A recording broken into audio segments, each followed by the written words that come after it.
story time about how I got caught skipping school almost every day of my senior year. So our school had just started this new thing where you fill out all your contact information online. And my dad was like, okay, yeah, just fill yours out. And it pretty much was who can pick you up, who can make early dismissals for you, who they can call if you're in trouble. Well, I decided to be a sneaky little bastard and put my boyfriend in for every single one of those contacts. I would start school around 7:30 a.m. and I would go to the nurse's office at like 9 a.m. and she would call and my boyfriend would act like my dad and be like, okay, yeah, just let her drive home. Well, my guidance counselor noticed after about 3 months of me never being at school. So she called the number hoping to speak to my dad. But instead she got my boyfriend. And he just thought it was a random person, so he didn't act like my dad. Because neither of us knew. Like for part 2. Okay, part 2. Okay, so pretty much what happened after that is she called and like she found out that it wasn't my dad.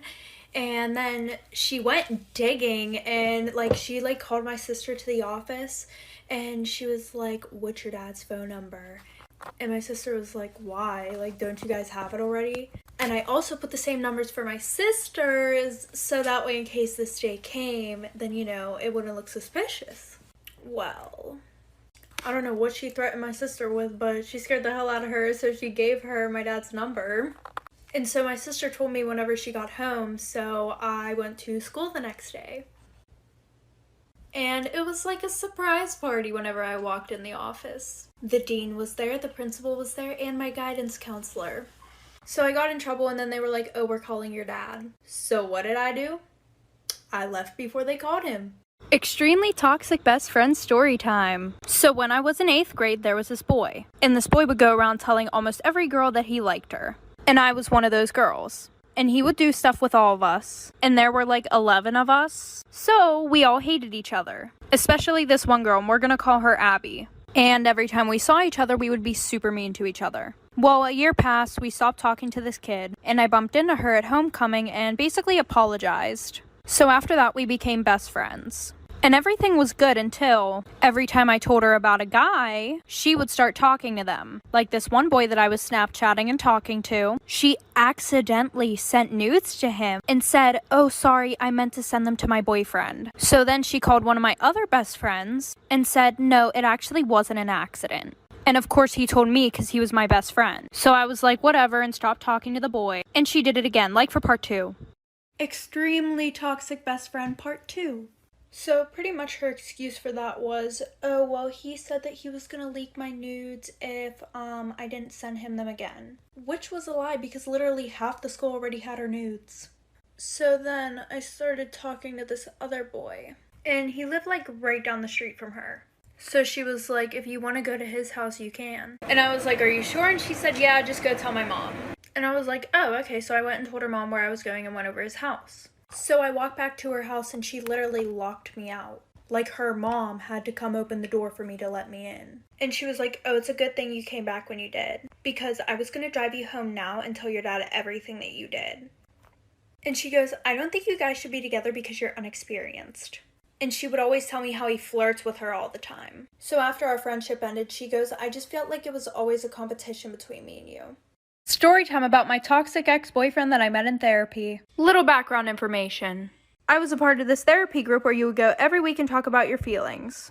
Well, I saw this really cute kid, so I wrote down my Snapchat and gave it to him. He added me back, and then we started dating like a week later. And for the first 2 or 3 months, everything was going smooth. And then he became really toxic and controlling. Like, he would always go through my phone. And any guy that I had a streak with, he would accuse me of cheating on him with them. And it got to the point where he was literally so clingy. Like every second of every day he wanted to FaceTime, he had to be talking to me. I had to have my location on. And I would explain to him that I needed my space, but he literally just did not get the hint. So by this point, we were literally on and off all the time. And anytime that I broke up with him, I would block him because I didn't want to think about him. But he started calling my parents and complaining about me. So they blocked him. And then he tried being friends with my brother to get to me. Welcome back to another toxic best friend story time. A little background information. I was friends with this girl since elementary school. And we had a really good friendship until we got into high school. Like, we always got along, never fought over boys. Well, during our freshman year, this new boy started at our school. Well, I started talking to him. And after a month of still talking to him, my best friend goes, "I don't think you should talk to him. He talks to a lot of girls." And because she was my best friend, I didn't think she would lie about that. I believed her and I stopped talking to him. Well, that weekend, I went over her house. And when I walked in her room, she goes, "Oh, say hi." And who else is on the phone but the boy she told me not to talk to? So after they got off the phone, I was like, "Let me guess, you told me to stop talking to him because you liked him." And she goes, "Yeah, I just knew that if I told you I liked him, you wouldn't stop talking to him." So that night, we went to a party and he was there. And things started to go south, like for part 2. Part 2 to my most recent toxic best friend story time. Little background information. I told him the reason why I didn't want to talk anymore was because I just didn't want a relationship. So we get to the party and him and his friends were there, so she went over to them. And I went and talked to other people because I just didn't want it to be awkward. Well, an hour later, we all met up again, and I started having a conversation with him. Well, I guess my best friend didn't like that, so she started embarrassing me in front of everybody. So she starts talking about how my clothes don't fit me right and I look like a block, and how my boobs are so much smaller than hers, and how I don't have an ass. Literally in front of everybody, just embarrassing herself. And me. So after that, she went to the bathroom to throw up because she had way too much to drink. And him and I started talking. And he was like, "Why wouldn't you just tell me that you didn't like me?" And I was like, "What do you mean? I just didn't want a relationship." He goes, "Oh, well, she just told me that you like somebody else." So that was the last straw and I just left her at the party. Toxic ex-boyfriend story time. So I was a junior in high school, and I had just gotten out of a 4-year relationship with this one guy. Well, I started to see him date around, so I thought I should do the same. I started dating this new guy who was known as the biggest player. Since I just got out of a long-term relationship, we decided to take things slow. We both went to different schools, so we both had separate proms. And of course, we both asked each other. So his prom came around first, so we got a shore house with his friends. And before we left, he bought me 2 dozen roses. This man has never bought me anything. And my mom was like, that's strange. I know exactly what he's trying to do with you. I now see that may have been a warning. But did I listen? No. After prom, we went to the shore house and he tried to make it happen. I said no. The next morning, we both left. It was a Saturday because I had dance and he had baseball practice. He went back to the shore house that night and I didn't hear from him all weekend, like for part 2. Part 2 because y'all are impatient and gotta go to sleep. So I didn't hear from him all weekend, but I left my blanket there and I texted him so he wouldn't forget it. And he was like, "Okay, yeah, I'll drop it off and we can hang out because I haven't seen you." And then he says that he apparently spilt beer all over it, so he had to wash it. And everything was good until my prom. So we went and he was acting extremely weird and super distant. So that's when I kind of knew that something was up. I didn't have a shore house for my prom, but he was like best friends with all the senior girls who went to my school. So of course they invited him and we went. And then I saw all over social media that there were pictures of him with his ex holding hands and hanging all over each other at the beach. So I had work that night and I just so happened to work with his best friend. And I told him about how he was being super distant and how I saw all those pictures all over social media. And he was like, "Yeah, we never spilt beer on your blanket that night." He was actually with his ex and they did it on the blanket. Moral of the story, don't date the guy who's named a player because it's probably for a reason. Story time about how I was the side chick. So it was my freshman year and I had just moved to a new school. And I lived next to this senior boy. You know, the one that thinks you're good enough to do stuff with but not good enough to date? Yeah, that one. Well, we both were on the same bus and I thought he was really cute, so I asked him for his Snapchat. And I got it. So we started talking a lot and we would always talk about me sneaking over his house because my parents were super strict. So homecoming night, I saw him grinding with this girl, but I didn't exactly think anything of it because literally everybody was just being passed around. Well, I went home after, and at like 2 in the morning, I got a text from him saying to come over. So I went over there, we did the dirty, and then I started to go over there almost every other night. At 2 in the morning. And there was this one girl that I got really close with. And I told her all about the situation, but I didn't tell her till like 3 months after it was happening because he told me not to tell anybody, of course. And she goes, "You know he has a girlfriend, right?" So I felt really bad and confronted him, like for part 2. Part 2 of me being the side chick. So that night he had asked me to come over again. And I went over there, but it's not what you think it was for. I got over there and I was like, "When were you gonna tell me you had a girlfriend?" Literally, this comment made me want to throw up. He goes, "What do you mean? I thought you knew." So I was like, "No, I actually didn't." And he goes, "So does that mean you don't want to come over anymore?" He goes, "I really liked you, and I was gonna break up with my girlfriend for you." Which I know this is so bad, but that made me happy because I had the biggest crush on him. But then I just left. And the girl that he was dating was a senior. And I asked my friend for her Snapchat so I could Snapchat her. So I did, and I told her everything that was going on. And somehow it got flipped around on me. Her saying that I was obsessed with her boyfriend. And then she got the nudes that I sent her boyfriend and sent them around the whole school. My new school. Moral of the story, if he says he's single, make sure he's actually single. I'm going to be telling you the story of a haunted house, better known today as the Sally House. The Sally House is located in Kansas, and it is said to be one of the most haunted houses in history and is still haunted to this day. So, now that you know that, I will get right into the story. The house was built in the 1800s. It was white, 2 stories, 3 bedrooms, and perfect for a small family. Deborah and Tony Pickman moved into this house in 1992. They were so excited to finally own a house, especially due to the fact that Deborah was pregnant with their first child. Right as they moved in, they quickly made one of the upstairs bedrooms into a nursery. They noticed right away that lights would flicker, the phone would ring and no one would be there, timers would go off. But once their son was born, way more things started to happen. They came home one night and went upstairs to put their son to bed. When they walked into the room, they see that all of his stuffed animals have been placed in a circle, facing each other. Every single stuffed animal's hands were touching. Stay tuned for part 2. This is part 2 of the true story of one of the most actively haunted houses in America, known as the Sally House. Deborah and Tony Pickman walked into their baby boy's room to see all of his stuffed animals had been placed into a circle facing each other. All of their hands were touching. Deborah was just convinced that someone was messing with them.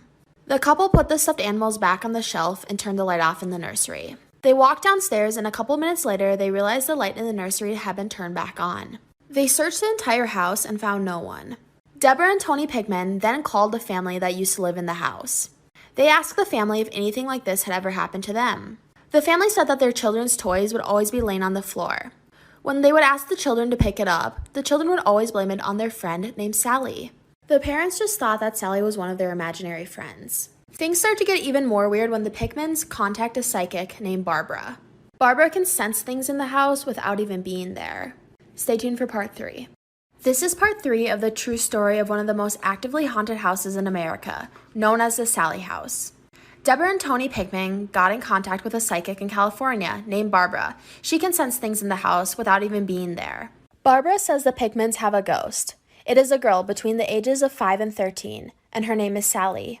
The same name the family who lived there before said that their kid's imaginary friend was named.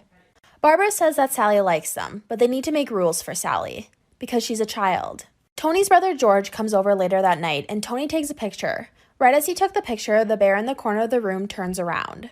George got super freaked out, so he tried to move, but he was stuck. A presence was holding him back from moving. They were so freaked out that they grabbed Deborah and the baby and tried to leave the house. As Tony was almost in the car, something stinks his back so hard that he let out a painful cry. Tony checks his back, and there were 3 long bloody scratch marks. Stay tuned for part 4. This is part 4 of the true story of one of the most actively haunted houses in America, known as the Sally House. After being spooked and running out to the car, Tony picked up his shirt and saw 3 long bloody scratch marks on his back. Deborah calls the psychic Barbara back and asks if the ghost is actually friendly. Barbara thinks it is best for her just to come and see for herself. When Barbara gets there 3 days later, she can actually see Sally the ghost. She says, "Sally's just a little girl. She's nice. She doesn't want to hurt you." But Barbara does say that Sally doesn't like men. Barbara says the scratches on the back of Tony's back is because Sally was just excited. The Pickmans just have to tell Sally that that is not okay. Deborah Pickman starts to feel a motherly love towards the ghost. Deborah talks to the ghost Sally. She buys toys for her. She even plays with her. One day, Deborah decided to buy Sally a doll. She gift wrapped it and put it in the nursery. Stay tuned for part 5. This is part 5 of the true story of one of the most actively haunted houses in America, known as the Sally House. Deborah Pickman started to feel a motherly love towards Sally the ghost. She bought her a doll, she gift wrapped it, and put it in the corner of the nursery. A couple days later, she sees the doll she bought for Sally laying in the center of the baby's crib. The weird thing is, though, the box that she put the doll in and wrapped so perfectly was still intact in the corner of the room. Not a single piece of wrapping paper was taken off. Deborah loves what Sally can do. But Tony Pickman, on the other hand, does not like what Sally does. He hears scratching coming from inside the walls. He hears scary voices. Tony says that the voices sound like a whole bunch of people, not just one. One night, Tony comes home and sees Sally standing there in the kitchen. Neither of the Pickmans have ever actually seen Sally. They have just heard voices and felt her. but soon after, she disappears. Stay tuned for part 6. This is part 6 of the true story of one of the most actively haunted houses in America, known as the Sally House. Just for reference, Tony and Deborah Pickman and their baby are the ones who live in the house. Sally is the ghost of the house. Tony comes home from work and sees Sally standing there in the kitchen. None of them have actually ever seen Sally, but Sally was standing there in an old white dress.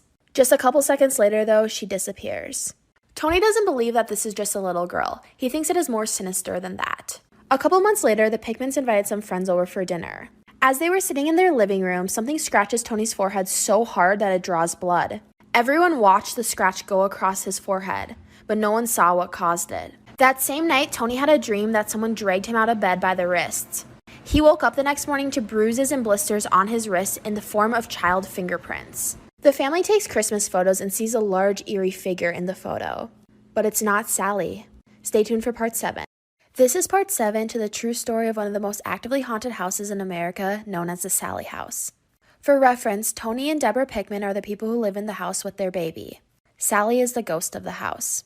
The Pickmans take their Christmas photos, and there's a large, eerie figure in one of the photos. But it's not Sally. They send it to a psychic, and the psychic says the person in the photo is an old woman. Tony was taking a nap one day when dust particles started to come together and form the shape of an old lady. The door slammed shut and everything in the room started to shake. It looked like the woman was about to strangle him. He crawls out of the bed towards the door, but the door won't open. But Deborah didn't even hear a thing from downstairs. A television show that specializes in ghost sightings hears about the Pickmans and wants to come to their house. The producers got there and they started filming right away. The first day of filming, something attacked Tony and left 3 large scratch marks in his arm. Tony was attacked a total of 11 times on just the first day of filming. Stay tuned for part 8. This is part 8 of the true story of one of the most actively haunted houses in America, known as the Sally House. For reference, Tony and Deborah Pickman and their baby live in the house. Sally is the ghost of the house. After the producers of the show left, the Pickmans felt hopeless. They felt like nothing else was going to work. They finally get in contact with a medium who said that they would come and cleanse the house. The medium said that there was a little girl named Sally in the house, an old angry woman, and an old man. The medium asked the Pickmans if they wanted any of the ghosts to stay before she cleansed it. Deborah wanted Sally to stay, but the cleansing of the house didn't work. It honestly just made the spirits more angry. Tony kept hearing voices that told him to kill his wife, the baby, set the house on fire, things like that. The voices finally convinced Tony to kill a cat, but Tony doesn't even remember killing the cat. The Pickmans finally moved out 2 weeks later. Today, Atchison, Kansas rents out the house for tours. Thank you for listening. I'm going to be telling you the scary story of the house I lived in elementary and middle school. It was a 3-bedroom house, 1 bedroom in the basement and 2 bedrooms upstairs. Because I was the oldest, I got put in the bedroom in the basement. Right when we moved in, I already had creepy feelings about the house. I hated being downstairs by myself. One day I dropped a $20 bill behind my dresser. I decided to move my dresser all by myself, and behind the dresser was this door. It wasn't a normal door, it was really short and just squared. It was also glued off, so I couldn't get into it. Me and my neighbor, who were best friends, worked at it for days to get into it. We finally got it open, and inside was another room. It was almost like an underground attic. The walls were wooden, the ceiling was wooden, there was no carpet, but it smelled awful. My parents found out and they were super mad at me for opening the room. They of course put that dresser in front of that door for a reason because they knew I would explore it. But after that, things started to get weird. Stay tuned for part 2. This is part 2 of my scary childhood story about the door behind my dresser. Of course, my parents were really mad at us for opening it up, so they sealed it back up. They just didn't want us to get hurt from all the rusty nails or if there was mold inside. But I think we released something when we opened that door and a lot of things started to happen. First, I started having night terrors to the point where I would scream at the top of my lungs and not wake up. My parents would have to come downstairs and wake me up and put me back to bed. Then, every single night, I would have this reoccurring dream that me, my mom, and my brother were all at a picnic at the beach. This super old lady would walk up to us and she would take me. She then would lock me up in the room behind my dresser. This dream would reoccur every single night for months. It scared me so much that I started to not sleep at night. I developed insomnia and would only sleep for 2 to 3 hours per night at only 8 years old. There was a couple nights where I swear I saw the old lady standing in the corner of my room. My parents just thought I was hallucinating from no sleep though. Stay tuned for part 3. This is part 3 of my scary childhood story about the door behind my dresser. Because I wasn't sleeping and developed insomnia, my parents took me to a sleep therapist. The only thing the therapist gave me was a bunch of sleeping pills. Even though the sleeping pills worked, it made my dreams so much worse. I even started walking in my sleep. I would wake up all the time not in my bed. My covers would be all the way across the room like someone had dragged them over there. One night, one of my best friends slept over and we heard knocking coming from the door behind my dresser. That night when we went to bed, she started speaking really creepy gibberish in her sleep. I had to go get my mom to wake her up. I woke up a couple nights feeling like I was suffocating, and when I swung out of bed, I saw a silhouette of an old lady. My cat even started to sit there and meow and hiss at random things in the corners of the room. But there was nothing ever there. It got so bad to the point where I moved up into my brother's room. If any of you have listened to all 3 parts and are experts on spirits, please message me on Instagram and tell me what you think I released that night when I opened the door. Am I wrong for calling my sister's husband useless? My 17 female, sister 34 female called me saying that her work had an emergency and she needed to get there ASAP and needed me to watch her kids because no one else can. I rushed over there just to find her husband locked in his game room playing video games. I asked her why she called me over if he was home, and she said he didn't want to babysit because it was his only day off. Sister left and I started hanging with the kids. I was changing the baby's diaper and the other kids wanted a snack. I told them to ask their dad to make it for them because the baby had a blowout and it was going to take me a while to clean him up. Well, their dad sent them back upstairs and told them to ask me again. After cleaning the baby up, I made the kids a snack and their dad came out to eat and told me not to let the kids interrupt him on his day off. By the way, he works part-time from home 6 days a week. I kind of snapped at him and told him it was my day off too and that he's a useless fucking father and husband if his wife has to rely on her teenage sister rather than her own husband. He started telling me I was disrespectful and didn't understand how hard parenting is. And I told him he clearly doesn't understand how hard it is either since he considers parenting his own children babysitting. He ended up kicking me out and apparently my sister was forced to come home because he told her she needed to figure it out since I'm her sister. I feel like I may have been the asshole because my sister is mad at me, her husband is mad at me, my mom is mad at me for causing drama, but my dad thinks it's funny and agrees with me. I definitely didn't need to call him names, but I just hate this guy so much. We have argued about things in the past as well, so we already don't have a great relationship. My sister is saying I need to apologize to him and he is threatening to never let me in the kids' lives if I keep disrespecting him. So, am I the asshole here? For everyone that has asked, no, he does not take care of the kids normally. My sister takes them to daycare during the day and then picks them up on her way home. She is the breadwinner and primary caretaker. Also, I got a few questions of, does she pay you? Not exactly, but she will randomly take me on expensive shopping sprees and will regularly buy things from my Amazon wishlist instead. Am I the asshole for telling the truth at my best friend's wedding during my toast? I'm a 30-year-old male and my best friend got married last week. I just bought a house and my wife is expecting our son in November, so I let him know I was limited in what I could contribute financially. But I did tell him I would try my best. So I went to the bachelor party in Miami, I rented the tux, and paid for mine and my wife's dinner at the rehearsal dinner.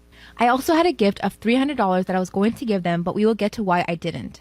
His fiancée at the time would text me multiple times a day with updates. Fine. I didn't always respond, and it got to the point where if I didn't respond at least once a day, I'd get a call from my buddy. She texted me for the following reasons. 1. My wife was not allowed to talk about our pregnancy at all. She didn't want anyone to focus on that more than her, the bride. 2. She was not going to order any special food for my wife. No one asked her to. My wife was fine with whatever she was going to be served. 3. I was not helping the groom enough. He had to help her with favors, seating charts, and programs, so I had to help him with those things according to her. 4. She said if I was a true best man, I would offer to pay for the bar bill.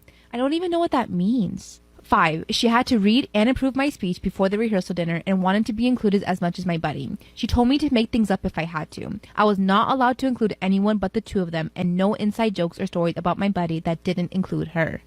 6. Her last text said to tell my wife to keep it together and not make a pregnancy scene during the wedding. Also, she wanted her to choose a dress that downplayed her pregnancy as much as possible. I was just so aggravated I spoke to my buddy to see if he could reason with her. He told me to just play ball this one time, it's her day, and to cut him a break because he'd be dealing with her nonsense for the rest of his life. The day of, all the bride and my best friend do is scold me, berate me, and bark orders. I head down to the bar for the drink. The bride's mother is there and warned me not to get drunk because I ruined her daughter's day enough. That was the final straw. I didn't give them the card with the cash, and in the speech, I used my friend's exact wording about having to deal with her nonsense for the rest of his life. I wished him the best and told him I'd always be there for him, especially during the divorce. So, am I the asshole? Yeah, you are, but good job. Am I wrong for being an ungrateful, spoiled brat for the Christmas gift my husband got me? I, 35 female, want to begin by saying this, that in every holiday, me and my husband, male 33, both work decent jobs, set separate budgets for gifts. He uses his own money to buy gifts, and I do the same. We've been married for almost a year, together for 3. This is our first Christmas as a married couple. He made a list of everyone he was trying to buy a gift for. I stumbled upon the list by accident and out of curiosity decided to take a look. I found that his friends and coworkers were on top of his list with gifts that cost over $5,000 total. For example, he got a $600 wristwatch for his coworkers, a $250 bracelet for his sister-in-law, and a $900 workout gear for his friend. Damn! That's a nice-ass dude. What the hell? I wonder what he got you. There was more, but that's all I could remember. What made me upset was that when I got to my name, I saw that he bought me a $20 something kitchen spoon set, stainless steel. I was too shocked to ignore this, and I had a confrontation. My bad. If he was spending all that kind of money on his friends and shit, I thought he'd at least get you something nice. He argued that A, it's his money and he's the one paying, so I should not control that. And B, his coworkers and friends are important to him and he's known them for ages. I don't like that response. What the heck? C, he said a gift should be appreciated no matter what it cost. My dude, you're getting her $20 kitchen spoon and you're buying your friend a $900 workout gear. It's your first Christmas together as a married couple. And you've only been married for, a year? And you've only been together for 3?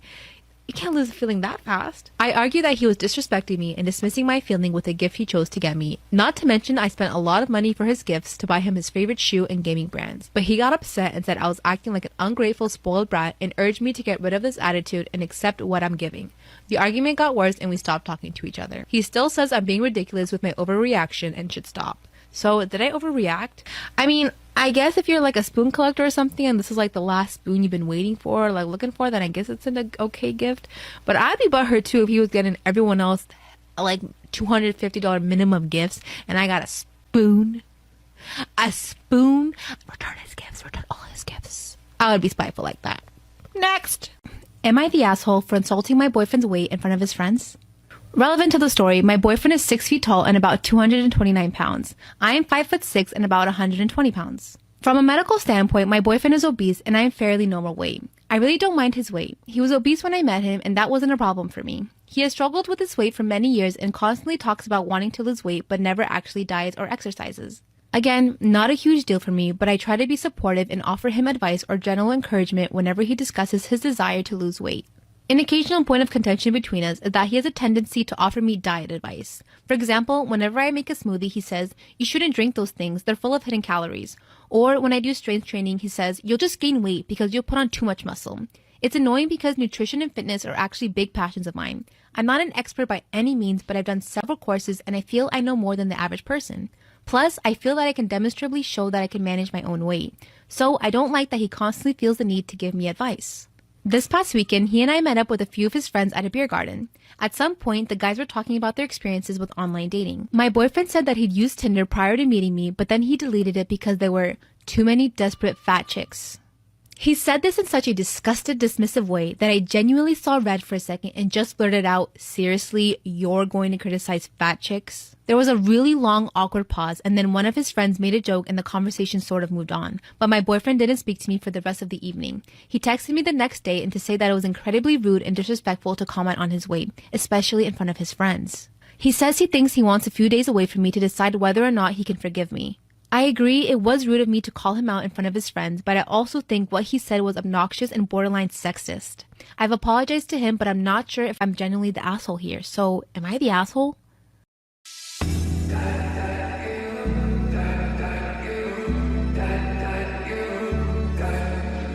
You've got the most beautiful diamond. You've got the most beautiful diamond eyes I've ever seen in my whole life. The skyline is jealous, I'm looking at you, how you shine.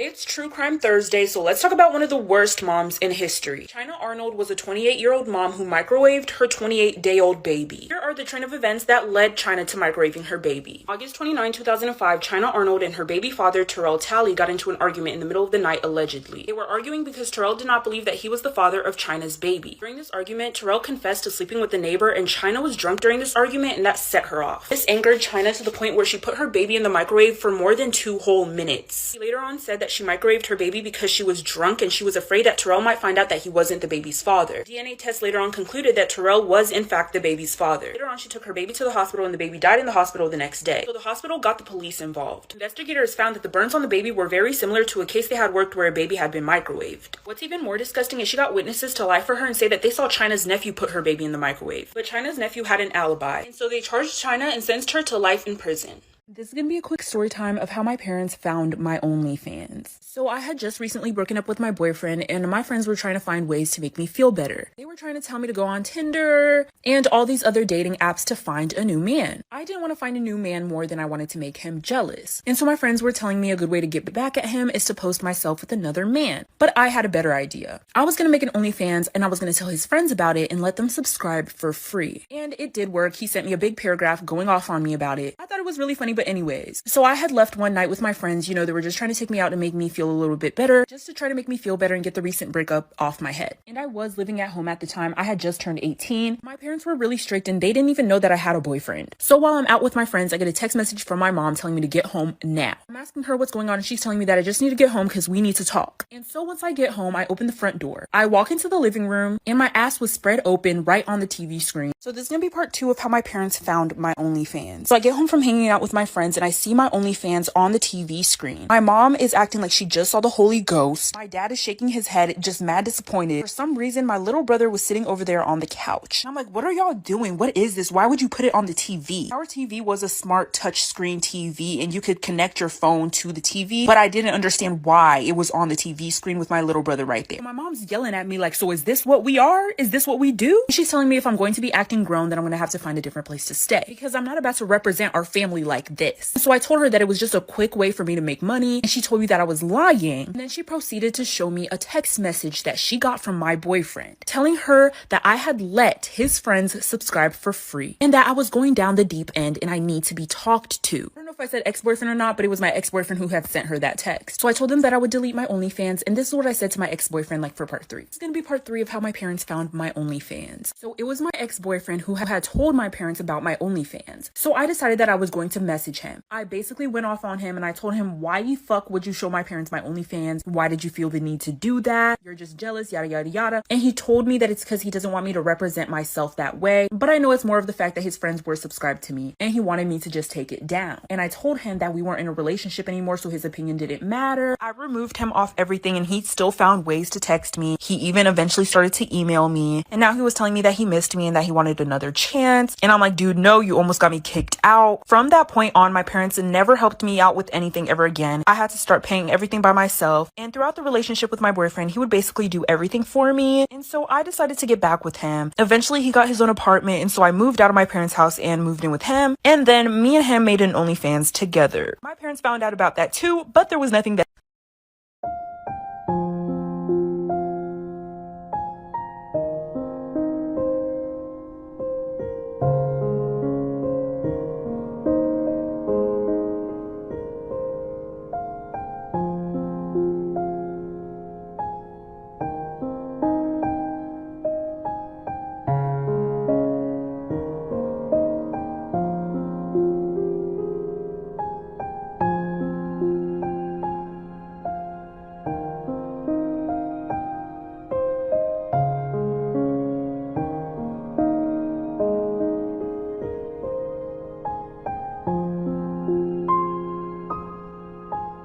When I was 24, me and my sister moved into an apartment together.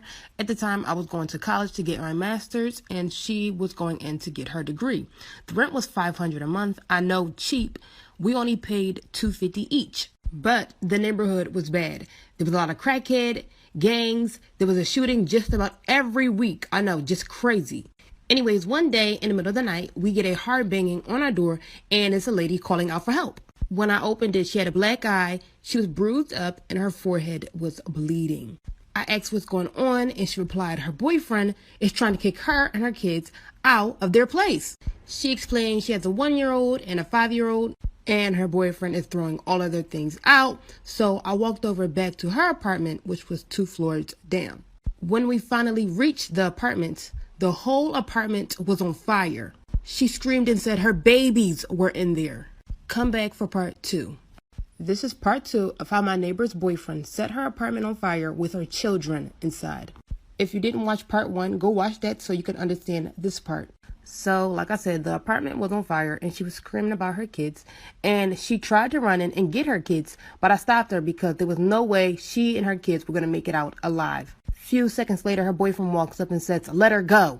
And she runs over to him and swings on him a couple times and says, "What did you do? Get them out."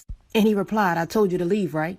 She falls to her knees, and at that point, she just stops crying. So I run upstairs calling for help, telling everyone to get out and call the fire department. The fire starts to quickly spread, and everyone is coming out of their apartments. When I went back to the area where the lady was, her boyfriend disappeared, and I picked her up from off the ground. I brung her into the parking lot where everyone else was. After 20 minutes, the fire department finally shows up. Come back for part 3.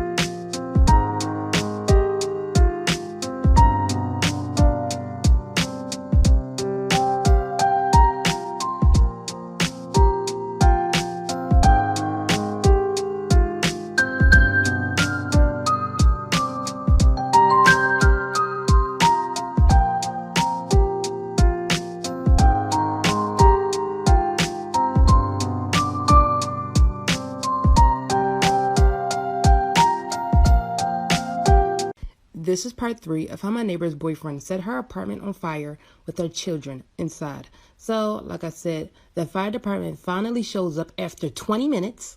I told them there were kids inside, and they went up to find them. They put the fire out right after a firefighter came up to me and said there was no one in there. And I told him, no, there were 2 kids. A couple minutes later, a few detectives and cops came up to me and asked me a few questions about the scene, asking things like if I know who started it and about my neighbors. A couple minutes later, there was an old man, which I found out was one of my neighbors. He came from the side of the apartment complex screaming that there was a little boy on his back, lying on the ground, saying that he couldn't move. So quickly, the detective go over to where my neighbor said the boy was. I'm running out of time. Part 4 will be up soon. This is part 4 of how my neighbor's boyfriend set her apartment on fire with her children inside. After one of my neighbors claimed they saw a little boy on the ground in the back of the apartment complex, and the boy's arm was pillows wrapped up in a comforter. When the detective got the paramedics to pick the boy up, they took the comforter he had and they opened it, and inside was a baby. After the whole situation was over, they took me in for questioning. Also, by the way, they admitted the lady into the hospital as well because she was bruised up really bad, and anytime anyone asked her anything, she was mute. During my time in the police station, they told me about the little boy. Come to find out, that little boy on the ground in back of the apartment complex was her son. They said he wrapped his baby sister up to protect her from getting hurt. Baby girl was fine. The pillows he wrapped her in softened her fall. But for the little boy, he was paralyzed from